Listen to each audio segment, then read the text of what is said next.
আসসালামু আলাইকুম। বার্তা নির্যাসে সবাইকে স্বাগতম।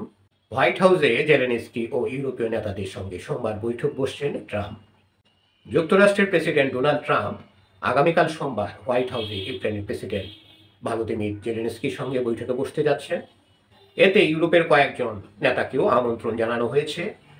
নাম প্রকাশে অনিচ্ছুক ইউরোপীয় কর্মকর্তাদের বরাতে নিউ ইয়র্ক টাইমস এ খবর জানিয়েছে। দর্শক, আমাদের এই চ্যানেলটি সাবস্ক্রাইব করে আমাদের সাথেই থাকুন। গত শুক্রবার যুক্তরাষ্ট্রের আলাস্কা অঙ্গরাজ্যের অ্যালমেন্ডর্ফ রিচার্ডসন সামরিক ঘাঁটিতে রাশিয়ার প্রেসিডেন্ট ভ্লাদিমির পুতিনের সঙ্গে মুখোমুখি বৈঠক করেন ট্রাম্প। প্রায় ৩.৫ বছর আগে ইউক্রেনের সংঘাত শুরুর পর যুক্তরাষ্ট্র ও রাশিয়ার প্রেসিডেন্টের মধ্যে এটাই প্রথম বৈঠক। প্রায় ৩ ঘন্টার বৈঠককে ট্রাম্প উষ্ণ বলে বর্ণনা করেছেন।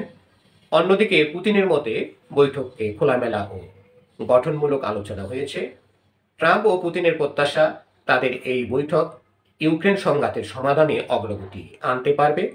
বৈঠকের পরের দিন গতকাল শনিবার সূত্রের বরাতে নিউ ইয়র্ক টাইমস জানিয়েছে, ট্রাম্প সোমবার জেলেনস্কিকে হোয়াইট হাউসে আমন্ত্রণ জানিয়েছেন। বৈঠকে ইউরোপীয় নেতাদেরও আমন্ত্রণ জানানো হয়েছে।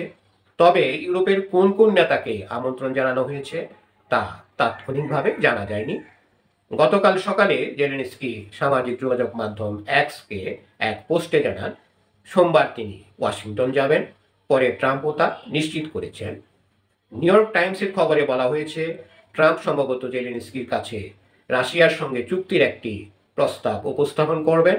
প্রস্তাবে ইউক্রেনের পূর্ব দিকের দনবাস অঞ্চলের যেসব এলাকা রাশিয়া বিল পাশ করে নিজেদের বলে ঘোষণা করেছে, কিয়েভকে তা মেনে নিতে হবে। এমনকি দনবাসের যেসব এলাকা এখনো ইউক্রেনের নিয়ন্ত্রণে আছে কিন্তু রাশিয়া নিজের বলে ঘোষণা করেছে, তাও মস্কোর বলে স্বীকার করে নিতে হবে। প্রতিবেদনটি বলছে, ইউক্রেনের এসব শর্ত মেনে নিলে অন্যান্য সীমান্তে চলমান সংঘাত বন্ধ করবে রাশিয়া। কিন্তু এরই মধ্যে জেলেনস্কি বারবার বলেছেন, রাশিয়ার কাছে কোনো ভূখণ্ড ছেড়ে দেওয়া হবে না, হারানো সব ভূখণ্ড পুনরুদ্ধার করা হবে।